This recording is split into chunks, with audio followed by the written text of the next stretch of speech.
উল্টো দিকে হেঁটে সোজা পথে আসার অভিনয় করলে এই অভিনয় জনগণ ধরে ফেলে। আমি মনে করি ইঞ্জিনিয়ারিং হয়েছে। কোথায় হয়েছে? গণভোটে ইঞ্জিনিয়ারিং হয়েছে। কাজে গণভোট ইটসেলফ ইলিগাল। গণভোট যদি ইলিগাল হয় তাহলে তো সরকারটা ইলিগাল, ইলেকশনটা ইলিগাল। উনি আমাকে অনেক কিছু ইলিগাল। মাসুদ ভাই আমাকে বলো যে গণভোটটা ইলিগাল, ভোটটা এই জন্য হলো লিগাল হয়েছে। মানে আপনি যদি গণভোটকে অস্বীকার করেন, আমি দায়িত্ব নিয়ে বলছি, এই ইলেকশনটাকে আপনি স্বীকার করতে পারেন না।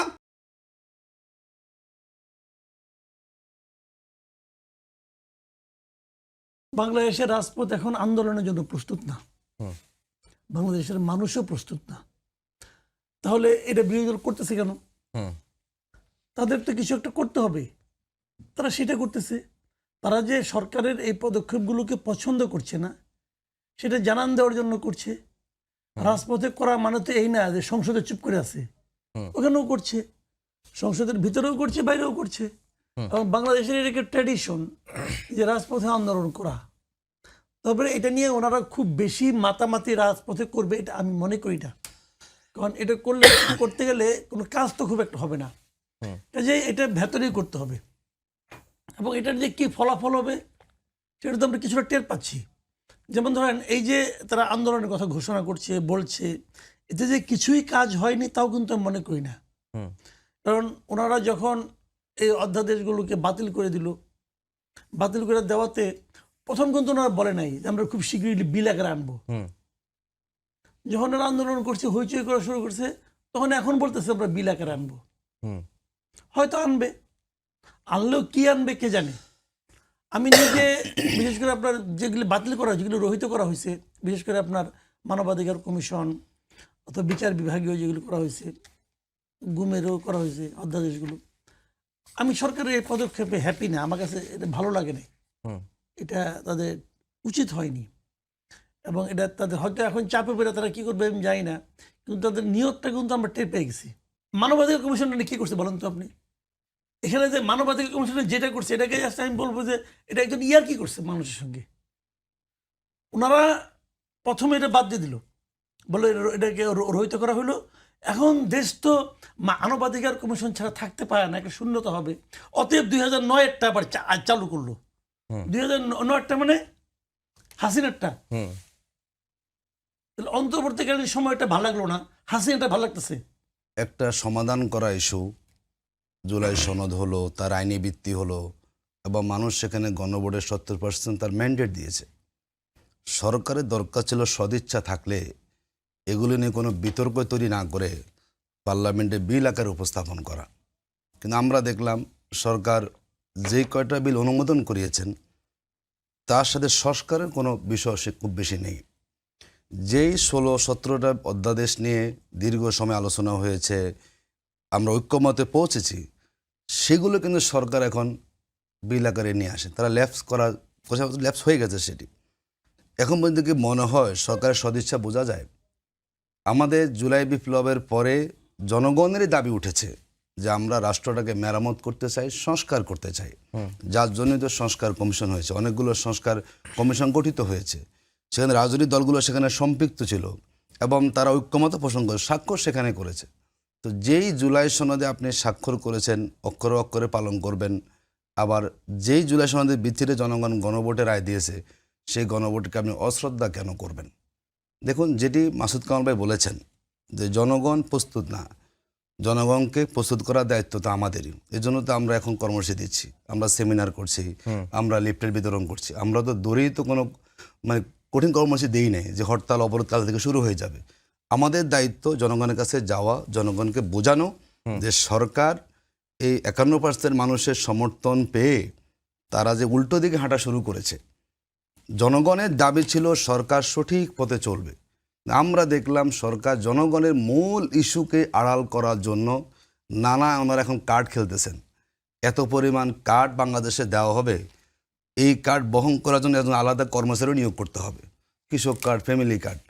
জনগণ চাচ্ছে যে কিভাবে রাজনৈতিক পরিবেশটা সুন্দর হয়, জনগণ চাচ্ছে ক্ষমতা ভারসাম্য, জনগণ চাচ্ছে একটা নিয়মতান্ত্রিক রাষ্ট্র ব্যবস্থা পরিচালিত হোক। ওরা সেই দিকে বেমালুম ভুলে গিয়ে জনগণের দৃষ্টিকে ভিন্ন দিকে নেওয়ার জন্য নানা ধরনের কাজ করছেন। দেখুন, যেটি আমাদের মাসুদ কামাল ভাই বলেছেন, আপনি যে ব্যাখ্যাগুলো দিচ্ছেন ওনারা গুম প্রতিরোধ আইনে ব্যাখ্যা দিয়েছেন না পার্লামেন্ট আইনমন্ত্রী, আমরা কি পেলাম? একটা অসত্য তথ্য দিয়ে একটা বিল ওনারা পাশ করিয়েছেন। এটা খুবই দুর্ভাগ্যজনক। যেখানে গুম প্রতিরোধের তারা বলেছেন যে আমরা এগুলো সব আইনে আছে, যেগুলো আইনে তদন্তনী সরাসরি বলা আছে, সর্বোচ্চ সাজার ব্যাপারে কথা বলা আছে, কিন্তু আইনমন্ত্রী বলেছেন কিছুই নাই, ওনারা নতুন করে করবেন। যেটা আসলে হচ্ছে কি, বাংলাদেশে যারাই যখন ক্ষমতা আসেন, ক্ষমতাটা খুব মিষ্টি মিষ্টি। এই চেয়ারে বসলে কেউ আর স্বাভাবিক থাকতে পারেন না। 90-এর যে স্বৈরাচারের পতন হয়েছে, তখন যে 3 জোটের যে রূপরেখা ছিল স্পষ্ট আমাদের সামনে, সেই রূপরেখা সবার আগে কিন্তু ভঙ্গ করেছে বিএনপি।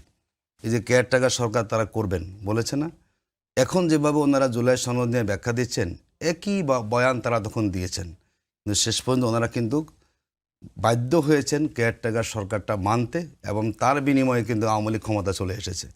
এমনভাবে ওনারা নিয়ে গেছেন কেয়ারটেকার সরকারকে, জনগণ তখন ওদের মুখ ফিরিয়ে নিয়েছেন, এবং 96-এ তখন 21 বছর পরে আওয়ামী লীগ ক্ষমতা আসার পথটা সুগম করেছে। কিন্তু বিএনপি তখন এই ধরনের গো ধরা বাড়াবাড়িটা দেখুন, একটা দেশের গণভোটটাকে আপনি দল নোট অফ ডিসেন্ট দিয়েছেন, দেওয়ার পরে এখন জনগণ জিনিসটাকে নিয়েছে।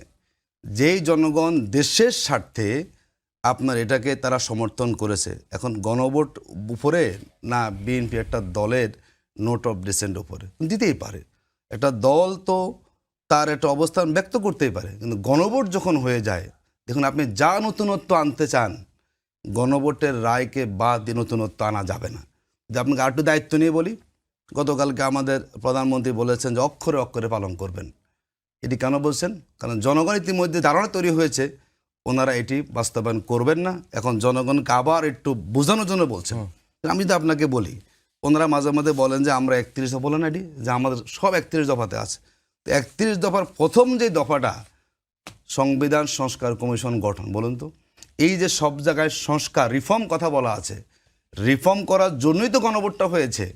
যদি রিফর্ম করার প্রয়োজন না হতো তাহলে আমাদের আর গণভোটের কোনো প্রয়োজন ছিল না। এখন আমি গণভোটটাকে একপাশে রেখে দিলেন, 70% জনগণের মতামতকে একপাশে রেখে আপনার দল যেটা ভালো মনে করবেন সেটাকে 2/3 মেজরিটি দিয়ে পার্লামেন্টে পাশ করাবেন, আর তার সুফল জনগণ পাবে, এটি মনে করার কোনো সুযোগ নেই।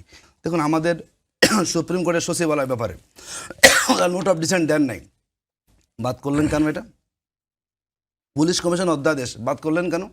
মানে যেই জায়গাতে জনগণ সুফল পাবে, যে জায়গাতে সরকারের ক্ষমতা কমবে, যে জায়গাতে ক্ষমতা ভারসাম্য আসবে, যেই মধ্যে দিয়ে সুশাসন কায়েম হবে, ওনারা সেগুলোকে অ্যাভয়েড করে যাচ্ছেন। তা আপনি বাস্তব বোঝা যাচ্ছে আপনি উল্টো দিকে হাঁটা শুরু করছেন, আবার বলেন আমি তো সোজা পথে আছি। উল্টো দিকে হেঁটে সোজা পথে আসার অভিনয় করলে এই অভিনয় জনগণ ধরে ফেলে। যেই জনগণ 51% ভোট দিয়ে ওনার ক্ষমতা আনছেন, ক্ষমতাটা খুব ভালো লাগছে, তো সেই জনগণ যে 70% ভোট দিল সেটা মানছেন না কেন? যদি জনগণের প্রতি আপনাদের শ্রদ্ধাবোধ থেকে থাকে, আপনি 50%-এর প্রতি আপনার খুব রেসপেক্ট, আপনি ক্ষমতা আসছেন, তাহলে 70%কে ইগনোর আপনি কেন করলেন? একই দিনে একই নির্বাচন কমিশন আপনার তফসিল দিল, একই তো। ওই যে বলে না যমজ সন্তান, একটা মানছেন একটা মানছেন না কেন? আপনি পারবেন? গণভোটকে কি বিচ্ছিন্ন করা যাবে নির্বাচন থেকে? যদি একই অভিন্ন হয়ে থাকে, তাহলে একটা একই অভিন্ন সত্তাকে আলাদা করে দিয়ে একটাকে আপনি জায়েজ, খুব মজা, আর একটাকে না জায়েজ বলে আপনি দূরে ঠেলে দিবেন, যুক্তি দিবেন। সংকটটা হয়েছে বিএনপি 2/3 মেজরিটি পাওয়াটা। এই বিএনপিকে 2/3 মেজরিটি, আমি বলি ওই জায়গায় বলছি, এই মেজরিটি পাওয়ার জন্যই কিন্তু ইঞ্জিনিয়ারিংটা হয়েছে। ধরতে পারবেন না, নানা ধরনের প্রচারণা চালানো হয়েছে। আমরা দেখলাম যেটা, এটা আমি তো সব জায়গায় বলি এবং দায়িত্ব নিয়ে এখনও বলছি, ডক্টর খলিল সাহেবকে, এটা ওনারা প্রতিমন্ত্রী পার্লামেন্টে বলেছেন না যে খলিল সাহেবের লন্ডনে গিয়ে কী করেছেন, চাবি তুলে দিয়ে এসেছেন। ডক্টর খলিল সাহেবের সরাসরি দলীয় কোনো পদে না থাকা সত্ত্বেও, উনি সম্ভবত বিএনপির কোনো সদস্য কিন্তু না, তো একজন বিএনপির কোনো দলীয় কোনো সমর্থক তিনি হন নাই, না হওয়ার পরও যাকে সরাসরি পররাষ্ট্রমন্ত্রীর দায়িত্ব দেওয়া হয়, এখানে হলো একটা পুরস্কারে বোঝাপড়া হয়ে গেছে। আমি মনে করি ইঞ্জিনিয়ারিং হয়েছে। কোথায় হয়েছে? গণভোটে ইঞ্জিনিয়ারিং হয়েছে, এটা আমি মনে করি। এখন আপনি বলবেন যে কেন মনে করি? আমি মনে করি এই কারণে, ভাই আমি 91 সাল থেকে ইলেকশন কভার করি, সমস্ত ইলেকশন কিন্তু আমি নিজে কভার করেছি, ফিল্ডে গেছি। আমরা প্রথমে যে কিন্তু জানতে পারতাম কোনটা কত পার্সেন্ট ভোট কাস্ট হয়েছে, এটা সব সময় কিন্তু মুখস্থ বলে দেয়। ভাই এই যে এতগুলি মুড়ি আছে, তো প্রতিটা মুড়িতে 100 করে তো হয়ে গেল বলে দেয়। এইবারই একমাত্র যেবার নাকি কত পার্সেন্ট ভোট কাস্ট হয়েছে বলার জন্য পরের দিন পর্যন্ত ওয়েট করতে হয়েছিল। এই একটা সন্দেহ করে আমি মনে করি ইলেকশন ইঞ্জিনিয়ারিং গণভোটে হয়েছে। এখন ওখানে তো কোনো পার্টি নাই, একজন যাই যে বলবে আমি এজন্য মামলা করলাম, কেউ তো মামলা করে না, কেউ যে যা বলছে বলছে, তারপরে এত হিসাব বিকাশ করে বলছে, তারপরে আমার বলে কি দাঁড়ানো ভুল হয়েছে 10 লাখ ভোট এদিকে সেদিকে হয়ে গেছে, তারপরে তো মিলাইতে পারছিল না হিসাবগুলো। ইঞ্জিনিয়ারিং হয়েছে গণভোটে, এতে আমার কোনো সন্দেহ নাই। গণভোটে 70% হা ভোট পড়ে নাই ভাই, এটা পড়ে নাই কারণে কি, তাও যদি যাও বা পড়ছে যে কটাই পড়ছে, ওই যে প্রশ্ন ছিল ওই প্রশ্ন বুঝা হা ভোট দিছে খুব বেশি হলে 5% লোক, তাও দিছে কিনা সন্দেহ। তাহলে গণভোটের ভবিষ্যৎটা কি? গণভোটের ভবিষ্যৎ কিছু নাই, নাই কেন আমি বলি, এটা তো অতীতই নেই। আচ্ছা, গণভোটে তো অতীত নেই, ভবিষ্যৎ থাকবে কেন? অতীত নেই এই কারণে যে গণভোট যে আইনটা করছে ওইটাই তো ভুল। গণভোট যে অধ্যাদেশ করছে, রাষ্ট্রপতি গণভোট অধ্যাদেশ করার কোনো এখতিয়ারই নেই, কোনো এখতিয়ার নাই। কাজে গণভোট ইটসেলফ ইলিগাল। এখন ওই ইলিগাল জিনিসটা নিয়ে কত লোকের সমর্থন করলো কত লোকের সমর্থন করলো না, এটা ইমম্যাটেরিয়াল। গণভোট যদি ইলিগাল হয় তাহলে তো সরকারটা ইলিগাল, ইলেকশনটা ইলিগাল। উনি আমাকে ভাইরে, না অনেক কিছু illegal। মাসুদ ভাই আমাকে বলো যে গণভোটটা ইলিগাল, ভোটটা এই জন্য হলো লিগাল হয়েছে, না আমাকে বুঝাক। একই সরকার তো, তফসিল তো একই নির্বাচন কমিশন দিয়েছে নাকি, একই গভর্নমেন্টের অধীন হয়েছে। যদি গণভোটটা ইলিগাল হয় এই কারণে উনি বুঝাক, তাহলে ইলেকশনটা কিভাবে লিগাল হলো বলুন? এটা উনি বলতে হবে তো, যে সংবিধানে কোন ধারা মতে, কোন আর্টিকেলের মতে, না এটা বলতে হবে, মানুষ বুঝলাম কোন আর্টিকেল মতে ইলেকশনটা যেটা বললো যে রাষ্ট্রপতি যেভাবে গণভোটের অর্ডারটা জারি করেছেন এটি আসলে জারি করতে পারেন না রাষ্ট্রপতি। রাষ্ট্রপতি কি স্বাভাবিক রাষ্ট্রপতি এটা? আচ্ছা বলুন তো, আমাদের পার্লামেন্টে ভেঙেছে, রাষ্ট্রপতির এখতিয়ার ছিল? কোথায় ছিল প্রধানমন্ত্রী মানে তার অনুমতি নেওয়ার জন্য? অ্যাটর্নি জেনারেল নিয়োগ হলো কি রাষ্ট্রপতি সংবিধান মেনে করেছে? তার মানে হচ্ছে রাষ্ট্রকে আগের জায়গায় নেওয়ার জন্য আবার সেই ফ্যাসিবাদী কাঠামো, যেই কাঠামো দিয়ে রাষ্ট্রটাকে শেষ করে দিয়েছে, আবার তার উপরে বেস করে আপনি এখন গণভোটকে অস্বীকার করছেন। আমাকে বলতে হবে হ্যাঁ আমি এখানে আছি, এই 3টা কারণে গণভোটটা অবৈধ হয়ে গেছে, তাহলে আমাকে বলতে হবে এই 3টা কারণে নির্বাচনটা বৈধ হয়েছে। আমরা বলেছি যমজ সন্তান, আপনি একটাকে কোলে তুলে নিলেন, ভালো লাগেছে আপনার, আর আরেকটা একটু অপছন্দ, তাকে দূরে সরে দিলেন, তাহলে জমজ আসতে কোত্থেকে? মানে আপনি যদি গণভোটকে অস্বীকার করেন, আমি দায়িত্ব নিয়ে বলছি এই ইলেকশনটাকে আপনি স্বীকার করতে পারেন না। কারণ আমাদের পার্লামেন্টে, আমাদের কনস্টিটিউশনে ইলেকশন 2026-এ ছিল না, তাহলে কোথা থেকে আসলো? এটা ঘটনা তো ঘটেছে, পার্লামেন্ট ভেঙেছে, হাসিনা পালিয়ে গেছে, সে হাসিনার পালিয়ে যাওয়া এবং মসজিদের ইমাম সাহেব পর্যন্ত পালিয়ে গেছেন। যেই দেশে বুঝতে হবে গণভোটটা কেন হয়েছে। গণভোটটা হয়েছে দীর্ঘ 15 বছরে আমরা দুঃশাসনে ছিলাম, অধিকার আমাদের ছিল না, ছিল অধিকার সেখানে আমরা আয়নাঘর পেয়েছি। এই গণভোটটা তো করে সামনে আয়নাঘর তৈরি না, গণভোটের সম্পর্কটা কি না এই জন্য বুঝলাম না। গণভোটের সম্পর্কটা কি ভাই? এটা হচ্ছে যদি আপনি রাষ্ট্রে কোনো সংস্কার করতে চান, মাসুদ আপনি কিন্তু ভালো সাংবাদিক, আপনি সংস্কার করতে চান, জনগণের অভিপ্রায়টা পাওয়ার সুযোগ হচ্ছে কি, এখন আপনি মূল নিয়ে আপনি কথা বলছেন, আমি ডালপালা নিয়ে কথা বলছেন। ডালপালা নিয়ে না, মূল হচ্ছে জনগণ চাচ্ছে। ভাই পৃথিবীতে দেখেন তো যে আগে গণভোট হয় পরে সেটা সংসদে পাস হয়, কোথায় আছে? আচ্ছা নিয়মটা হলো আগে সংসদে হবে, আচ্ছা বলুন বাংলাদেশের প্রথম গণভোট কোথায় হয়েছে বলুন তো? তখন সংবিধান স্থগিত ছিল। এই যে আপনি কেন তখন তো সংবিধান স্থগিত ছিল, আমি তখন সংবিধান স্থগিত ছিল। তো বাংলাদেশে এবার ঘটনাটা কেমন ছিল বলুন? এবার সংবিধান এই সরকার তো বারবার বলছে যে আমরা সাংবিধানিক সরকার। এবার কি আমরা 1.5 বছর পেরেছে পুরো সংবিধান মানতে? আপনি কি বলছেন বাদ দেন, না আমি এই সরকার প্রতিবার বলছে আমরা সাংবিধানিক সরকার। আপনি এখন নানা ধরনের কথা বলে, নানা ধরনের আপনি কথা বলেন, এই সরকার কি নিজেদেরকে সাংবিধানিক সরকার বলে নাই? না বলেন, বলছে কিনা বলছে বলেন, এবং জুলাই সনদেও এটা বলে। আচ্ছা এখন আমি যদি বলি, এখন আপনি সেই সরকারের ভোটটাকে মানতেছেন আপনি, ঠিক না? গণভোট কেন মানবেন আপনি? আচ্ছা যেই সরকার নির্বাচন দিয়ে একটা দলকে ক্ষমতা আনতে পারে, আবার সেই সরকার রাষ্ট্র সংস্কারের জন্য গণভোট দিয়েছে, আপনি ইলেকশনটাকে মানলেন কেন, গণভোট মানবেন না? সব মানামানি হয় না।